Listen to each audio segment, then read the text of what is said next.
Croeso, bore da, and welcome to Motivate Me. So if you've done Motivate Me before, you know this is a 15-minute kind of pep talk to get you, I don't know, a little bit focused and ready for the weekend. And all this week, you might see I'm a bit baggy-eyed because I've been doing a lot of work with YMCA looking at this new menopause course. And it's kind of made me go back to my dissertation and have a look at certain things. And I wanted to talk about body awareness. So we've done a kind of a body awareness in Bore da Pilates this morning, and this is a part of my dissertation that looked at how do you improve your self-confidence and how does what's called intrinsic motivation support you on your journey where you want to become fitter, and sometimes you can find it difficult to find that motivation.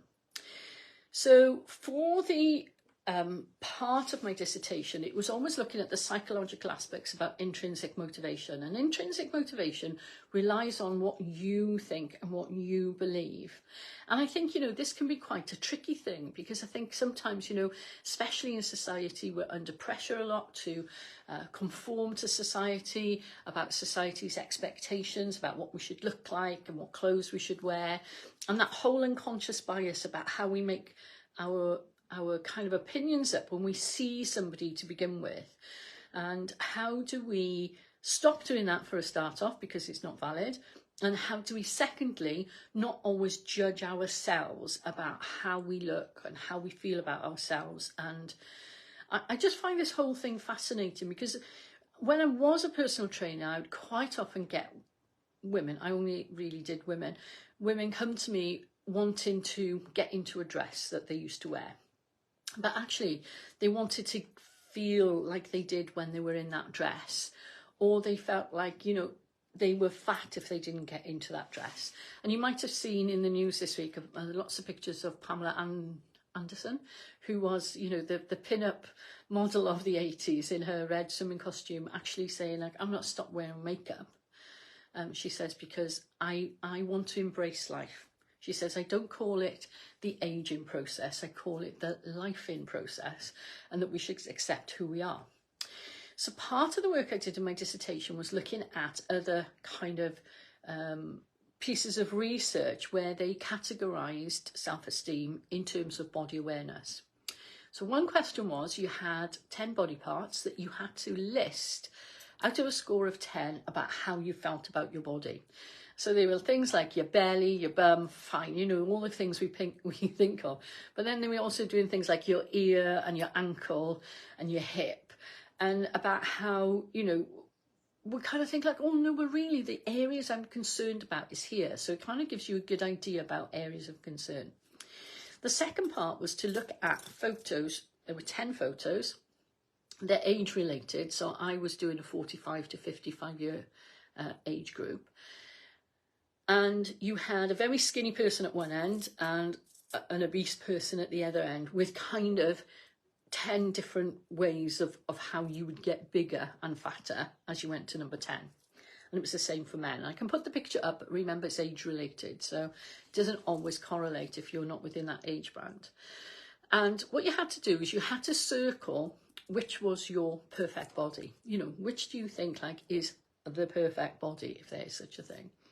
So you'd circle that one first, and then you would have to circle where would you like to be on that thing. Quite often women wouldn't put down that they'd want to be the perfect body because it was kind of unobtainable. And then they had to put down, where do you think you are? Now this applies to men and women. So body dysmorphia in men is a growing thing about how men are under pressure these days to have the pecs and the six pack and to look trim. And you had to then correlate between how many spaces between where you thought you were to where the perfect body was. And this indicated a level of feelings of lack of self-worth, that, actually I don't feel like I'm going to be anywhere near that perfect body. And in particular, it looked at how many spaces between where you wanted to be and where you thought you were. And if there were more than 2 bodies apart, then that was considered to be a sign of lack of self-esteem. Now, we didn't particularly then do anything in the 12 weeks of training to address the self-esteem, but what we did do was this. We said, you have to go and do some exercise that you enjoy. You have to do at least 20 minutes 3 times a week. So once we took away, like, you know, you have to get your heart rate up to this bit, you have to work hard, you have to burn these many calories, you have to do everything else. And we're kind of going like, well, you know, what's this all about? But the research was around how do you motivate yourself to go into the gym? So there were 8 different questionnaires around it, and I'm sure I've shown you some of them before. And what we found out was that people's self-esteem increased when they did things they enjoyed. Their vision of how they looked changed. Okay, so when you go and you enjoy something, you become more inside your body, that intrinsic thing. So have you ever done an exercise class where you look at the watch, you go, oh, time's finished, where you've forgotten about, you know, all the worries that you have in your head, or, you know, all the jobs that you've got left to do, and you just become totally absorbed in working and training with your body, that you're not busily looking extrinsically at what the other person's doing, or how the other person's looked, or, you know, how do you look compared to them. You're absolutely inside your body. And people who could do that had better self-esteem, which meant that they worked harder in the class. Now, even though we didn't measure, people then reported weight loss, increased fitness, better sleep, better feelings of self-worth, better feelings of self-confidence.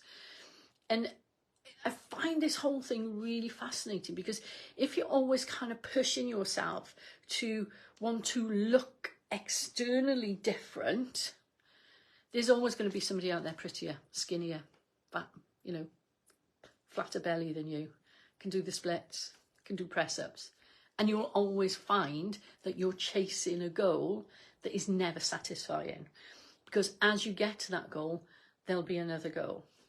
And so I think, you know, my cafe ethos and everything based around this work I did in 2009 now, it seems a long time ago, about how do you nourish your, I don't know whether you want to call it your soul, but your feelings of satisfaction with exercise, by losing yourself in the moment and only enjoying it for your own pleasure or own feelings of, I don't know, like I really enjoyed it. So those of you who did like the physio workout yesterday, it should have been at such a fast pace. You haven't got time to think about anything else. You haven't got time to think about, you know, do I need to bring the washing in, or, you know, how many emails have I got in my inbox? You haven't got time to think about all my aching joints, because you'll be going, oh my God, what's she doing now? She's doing something else. She's doing something else.